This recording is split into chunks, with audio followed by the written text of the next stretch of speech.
Welcome to the Happiness and Success After Illinois Tech podcast with the Illinois Tech Alumni. We're so happy you're here, and we can't wait for you to be inspired from all these real-life stories of people that attended Illinois Tech, graduated, and found success. No matter your major, your background, or where you're from, success and happiness are possible, and here are the stories to prove it.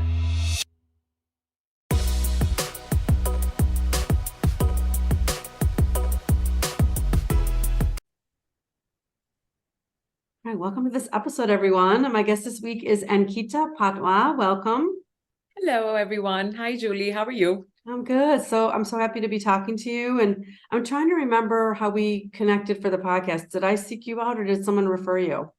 I think BJ connected with me on LinkedIn, and that's how we got in touch. Okay, cool. I usually keep track. I was thinking it was that, but then sometimes it's like just random. I'll just see people on LinkedIn posting something. I'm like, this sounds so cool. Let's talk on the podcast. So it's fun to come to different guests through different people. It's fun. Mm-hmm.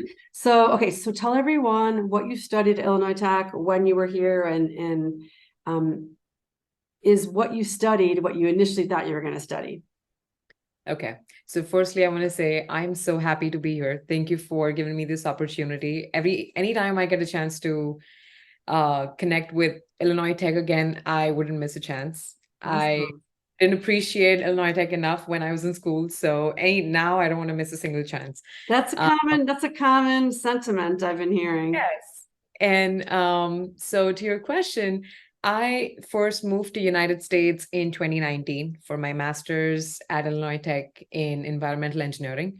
That is January 2019. And I was probably one of the last lucky batches that actually got to spend a year on campus. And then everybody got hit with the pandemic. Mm-hmm. So I think my undergrad was in chemical engineering. So I always wanted to get my master's in environmental, which is what I had planned for. And I think Illinois Tech was one of the few schools that actually provided engineering for environmental studies. So most of the other schools that I was looking at was probably just environmental studies, nothing combined with engineering aspect. So I'm glad I made the decision and got here. And then I graduated, completed my master's in December of 2020. And the job search was tough. So it took me, because again, it was COVID. So I wanted to land a job before graduation. But it took me 3 months until after I graduated to actually get a job and then secure multiple offers. But yes, I plan to get a job in environmental engineering, and that's what I wanted to do. So no regrets on that. So it's funny that you say, first of all, 3 months seems probably like a lifetime when you wanted to get a job before you graduated, but it's really not that long. But you're right, it was COVID and it was a little bit different. But then you said I got multiple offers. So you waited, you had to wait, but then you had more than one choice. Yes. So my first choice was I wanted to stay in Chicago. When I first moved, it was my first year in United States, first year at Illinois Tech. So I spent a lot of time exploring the city. So my end goal was to secure a job in my field and then stay in Chicago. Okay. But unfortunately, that did not work as I planned for. And I had an offer from a company in Indiana, and my other option was Ohio. So yes, I made a smarter choice and chose the EV company, and I moved to Ohio. Okay. And are you still there? Yes, I'm still working for the same company. Okay. And it's not too far. I mean, Ohio's not too far from Chicago. Yep. So I do frequently visit Chicago. Okay. It's also cool because my husband and I have traveled a lot and nearby over this last summer, especially. And there's in Ohio, there's another Great Lake, and it's less expensive. There's a lot of advantages to being in a different state other than Illinois, not by the big city, but you're still close enough to come here, and you don't have to fly, and you get in a car and drive. It's cool. Correct. Yeah. Okay. So, you knew you wanted to do environmental engineering, and so when you got here, that it stayed the same, right? Like you started doing that curriculum, and you're like, this is the thing I want to be in. Okay. And then did you get any internships? I know a lot of graduate students will say, like, I think I need an internship And I'm like, no, you already have an undergrad degree. You're going for your master's. Now you can just go get a real job. You don't need an internship, right? Yes, and I think as an international student, you anyways cannot work for the first 6 months. So I couldn't work for the first year when I started my master's, but I could have I could have gotten an internship early on in my second year, but finally was able to secure an internship for my last semester, and that was through LinkedIn. Okay. That's what I was going to ask you. How did you find the opportunities that you had, even though it was COVID? How did you find them? Was it through LinkedIn? Did you use Handshake at all? Yes, I definitely used all like I attended the career fairs at Illinois Tech, and then I also used LinkedIn, Glassdoor, Indeed, Handshake. But I think LinkedIn proved to be the most helpful resource for networking. And I was a little bit late to realize to how powerful networking was. And then, but yes, I was able to secure an internship at Raffinate Technologies. It was a startup. But my role was not related to my master's. It was not related specifically to environmental. It was more related to my undergrad major that was in chemical engineering. Okay. So I was assisting with valves and pipe designs, but that kind of gave me a foundation. It was kind of a blend between my undergrad and what I was learning in master's on how both could blend in really well in any manufacturing industry. Oh, that's smart. That's really smart. It's a good thing to think about too, because some students, yeah, they're not going to get exactly. I know my older son, he graduated from Illinois Tech in 2019, and he did an internship between sophomore and junior year, and it was an IT internship, but he was studying mechanical and material science engineering. But he wanted to, it just gave him a good experience being in an office, being on projects, meeting other people, seeing how other companies run. And it just taught him a lot about, it was more about thoughts, skills and competencies than his actual degree. It was problem solving and figuring out, being resourceful and all those things that you don't really get taught when you're getting your degree. So I tell students too, it doesn't have to be exactly what in the realm. It's going to help you no matter what it is. If anything, it'll show you what you don't want to do, but it's still going to get you some of this experience that employers really do seek with these new grads. That's the first thing they say they want and they look for is an internship, but it doesn't have to be, you need to be open to possibilities of what Yes, else you could do. Yeah. yeah, you definitely have to be open. So like I mean it's my life motto. You don't have to figure out your life pieces at like puzzle pieces at once. Take one step at a time, and ultimately at the end you'll see all the dots getting connected. So it's It's a all great about, motto. yeah, it's Yeah. all about being consistent and persistent with what you want to do. So, and you don't have to have it figured out right away. So Yeah. but if you And have you a never do. Even if you do have it figured out, there are people. I remember being in high school and just there were people around me like they knew exactly what they wanted to do. They'd be a sophomore or junior. I'm like, I remember Mhm. thinking, you're 15, 16 years old. How can you know that? And they were so sure. And some of them did know exactly what they wanted to do and then did it. But that Mhm. was such a small percentage. Yes. But when you see that and you're younger, you're like, what's wrong with me? Why don't I know? And it's like, no, Uh-huh. they're the anomaly. They're not the rule. They're Uh, the anomaly. And even mhm. then, when they get in it, they might be like, what was I thinking? What am I What doing? was that? Yeah, exactly. Yeah. But I love that you can't connect. So each one piece at a time, a puzzle piece at a time, and like that. And you see how the dots connect later. But all you really can do in the beginning is you have one dot, you're here. You see You're here. this dot to the right or this dot to the left, and you're going to connect to it. And then there's going to be another one and another one. And you don't see the big picture till you're away from it. That's just Mhm. human nature. Whether you're 16, 26, or 56, you're not going to see how they all connect till later. So you be 100%. open and patient. So that's exactly what happened when I first got my internship. Well, I was actually thinking to myself, like, getting an internship related to a chemical engineering role, how would that help me for my environmental? Because it's a different curriculum, you're learning about different processes.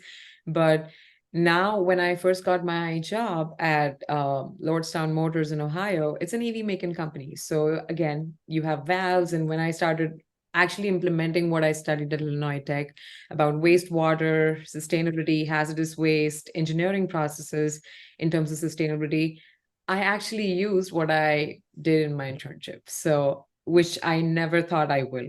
So that was a surprise in a good way. A nice surprise. And I also believe that the opportunities that come to you are the ones that you're supposed to be reviewing them, maybe going for them, but it's not an accident. Like now that you're applying what you learned there, it wasn't an accident that you got something that wasn't related to your graduate degree when you were doing it. You're probably thinking, what am I doing? But you did it.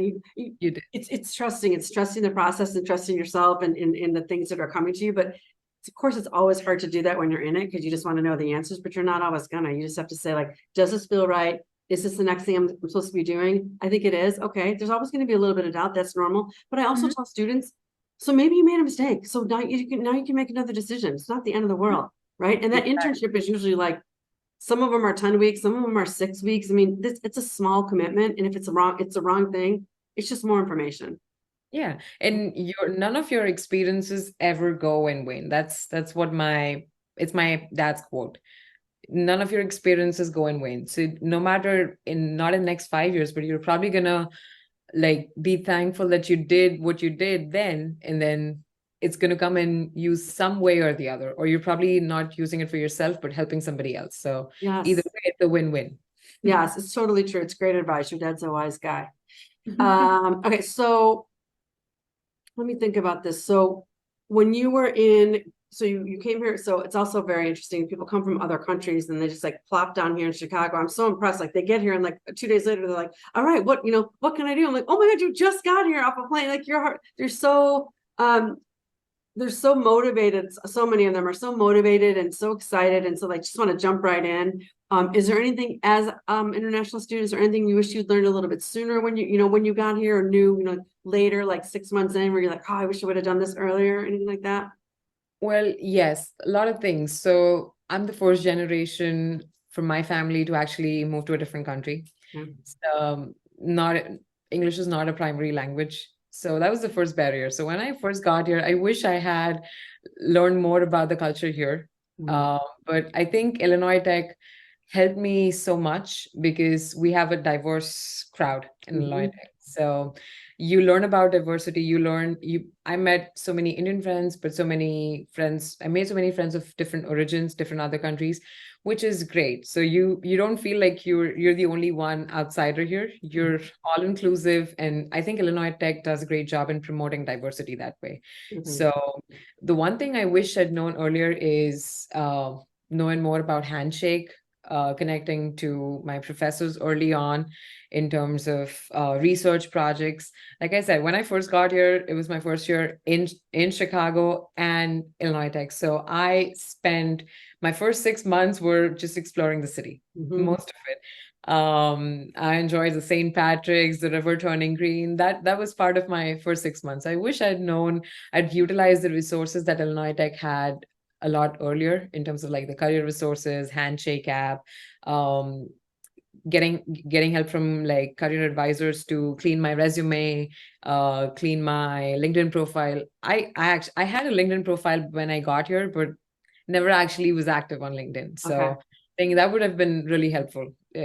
There's no like the other thing would be the earlier you start networking, the better you are at the end. So Thank you. I'm going to take that sound bite and shout it from the rooftops. We're telling that students all the time. We just talking to freshmen and they're like looking at us like, what do you mean? We're talking about resumes and LinkedIn. I'm 4 years from graduating. I just got here. We're like, no, start now. I'm like, we don't right want you now. starting April of your senior year. You're about to graduate in 1 month and you want a job and you got 10 connections on LinkedIn and you don't even know how to use it. You And it's can't not wait to the always end. about, yeah, and absolutely. And it's not always about like just having connections, but or asking referrals for positions. It's more about you never know the culture of the company better than anybody who's actually working there. They're the best people to actually tell you what the company's goals and visions are, what their culture is. Um, are they true to their vision? That's actually how you get to know the insides of a company and what a good work culture means. How did you So, do that? How did you connect with people to find that out? That's a great, and we tell students that. How did you do it? well, okay, here's another story. When I graduated, I probably interviewed like for 19 companies till their final round. Okay. So I basically connected with all the people. maybe in the mutual connections or anybody that was actually part of, or probably, what do you say, alumni from Illinois Tech. I connected with the alumni, and then asked, how do you like working there? How long have you been working there? Do you have any new positions upcoming? What does your general hiring time frame look like? Because generally it's during the fall or early in the year. Mm-hmm. December is kind of the holiday time, so not many positions are active. So I actually asked the hiring times free. So that's when you know it's the right time to start applying early on. Like for companies like Amazon or big companies like Google, they generally hire in terms of when the schools generally have their intake semesters. So fall is the great time to actually apply to big companies like Amazon, Google, Microsoft. So that's how I did it. So when I interviewed for those 19 companies and did not get selected in the final round, the last one was for Lordstown Motors and Foxconn. I connected with the director, explained, shared my resume, asked if there was an opening, and he said, yes, we probably are going to soon have an opening. And they actually did. And that's how I ended up getting a job. So LinkedIn helped me Smart. great way in networking. Yes. Smart. That's so smart. We're telling students to do that all the time. And I also said, like, it's also a lot easier to do it earlier because then you're not like scrounging, stressed out and like desperate and, oh, I have to connect with this person. Can you do me a favor? Whatever. It's like, instead, you're just slowly building relationships. You have a connection. You're not just asking for a favor to a stranger you've never met before, even if they are alum. It's Right. like, I don't even know you yet. I can't, I gotta at least talk to you, we're Mhm. teaching this to them. It's going to be easier. I'm like, and it only is going to take, the nice part is a little bit of effort at a time. You don't have to sit on LinkedIn for an hour a day when you're a Mhm. freshman or sophomore. You just get on there a couple times a week for 10 minutes and follow people and see what people are posting and start Mhm. engaging in it. You're not going to regret it. You're going to be ahead of the game. That's what we're telling you. Exactly. And I mean, so what, well, I used to live with my friends, we used to share an apartment. When there were different phases, like one of my friends was late in connecting on LinkedIn for referrals. So it becomes awkward when you are just directly asking for favors to strangers. So Totally. that was her, what do you say, Downfall. downfall, where she felt like, well, she was being like a pressure on to anybody just asking for favors. Whereas I was actually connecting very early on, Mhm. just scrolling Instagram, looking for the positions that I wanted to apply, looking at their resumes, how do you want to frame it. You don't have to copy paste it, but you can always take a reference and then just use the format, Mhm. some wording, some experience. How do they frame the sentences? That's actually a great help. Yeah. So It's good yes, advice. That's really good advice. Okay, so what's the best advice you can offer a college student who's whether they're looking for their first job or they think they have this degree now, but they're not sure what kind of job they want to get in that realm? What would you say to them? I think I want to give two advice. The Yeah. first one would be start networking as early as you can. It is never too soon to start networking. The second one would be consistent with applications. Um, you probably will be, and you probably end up doing 1,000 applications, still not, probably not find any luck, but that's okay. Just be consistent. Um, okay, if you actually have a job, but if you don't like it, it's never too late to switch. So still keep looking, reach out to as many people as you can. If you are in a role that you're not happy and you want to probably make a career switch, before making a decision of actually switch, and make sure you reach out to people who are actually in the different pursuing that role to guide you better in what the roles and responsibilities are, what comes with it. It's not just about that immediate position switch, but there's a lot more that comes with it. So it's better to take advice from mentors from different companies. If you don't have a mentor, just ask professors. And I think I had that experience of having the greatest professors at Illinois Tech, specifically Paul Anderson. Shout out to Paul Anderson, professor, and then Kenneth Knoll. Uh, they've been amazing. So make sure you reach out to your mentors and professors for guidance when you want to make a career switch. That's great advice. And I also think too, when you're reaching out to those professors, you're the person that they want to help because you've been going to class and asking questions and participating, and they know you. You could, but it's probably not going to work. Reach out to them. You're never at class. All you do is show up to take the test, and then you want a favor from them. They're going to be like, I don't even really know you. Yeah, I don't even know if you were in my class. Yeah. I told my sons that the same thing. I said, if you don't have to be the smartest person in the room, but if you're showing up all the time and you're participating and they know who you are and you're building a relationship with them, it's going to help you when you need a favor, or even if you don't need a favor, they're going to give you the benefit of the doubt. So why not do that sooner rather than later? There are some students I know, because my son would say it. He's like, there's people that just never even show up, and then they come in and ace the test. He's like, I don't even see them ever studying or anything. I'm like, well, that's, they're super smart, but there's more to it than that. And the smartest one isn't necessarily the person who's going to be getting the job. It's the one who's building all these relationships and doing all the other stuff we're talking about. Yeah. And I'm so glad you brought that topic up. It's not always about having a 4.0 GPA. It's a lot more than that. I've seen some of my friends from my same batch that probably had a straight 4.0, but didn't end up getting the job that they wanted right away. Whereas people like myself, like I didn't have a 4.0 GPA. I was a mid-average, but networking, connecting with professors, making sure you're active on social media, looking at jobs, you're building your personal and professional skills. That's what matters to actually get you a job, not just 4.0 GPA.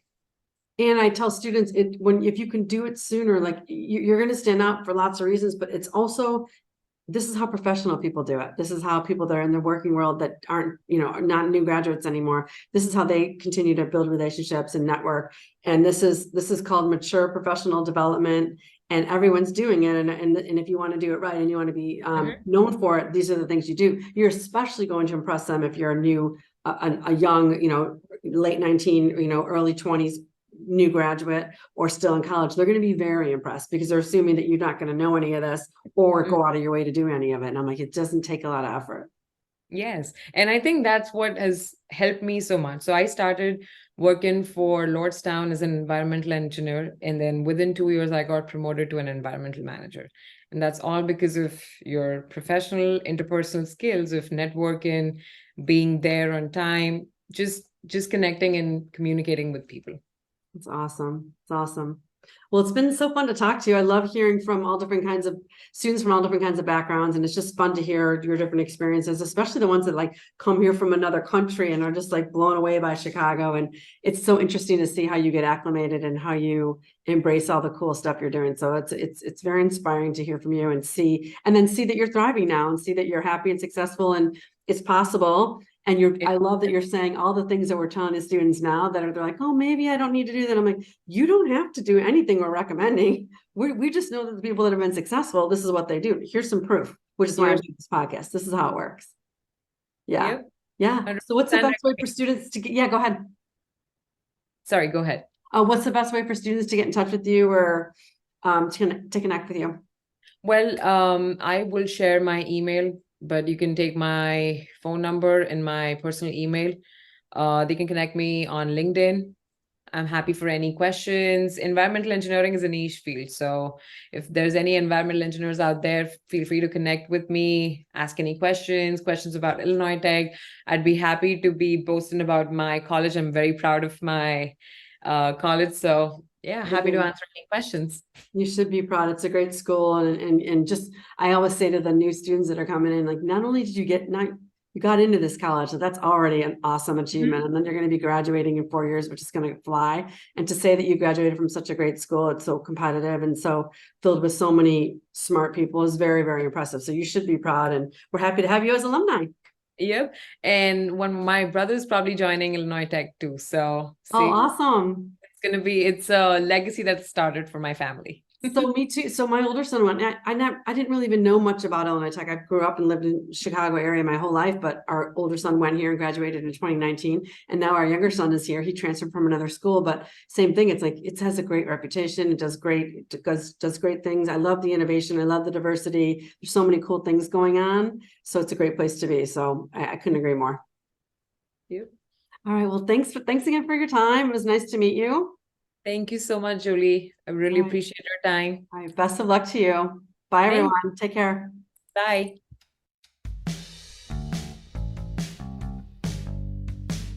Thanks for listening, everyone. Check out the Illinois Tech Connect platform. It's the official networking site for Illinois Tech alumni. It's operated by Illinois Institute of Technology Alumni Association with help from Career Services. The aim of the platform is to connect our entire alumni community to provide a space for communication, networking, and other opportunities. Also, join the Illinois Tech Career Services group on LinkedIn and learn about all things career related. And be sure to follow us on Instagram, Facebook, and Twitter. Finally, as an alum, whenever you need career guidance or advice, you're always welcome to connect to the Career Services Department, make an appointment with a career coach, and take advantage of this lifelong resource available to all alumni. We can't wait to help you, and more importantly, we can't wait to see what you do.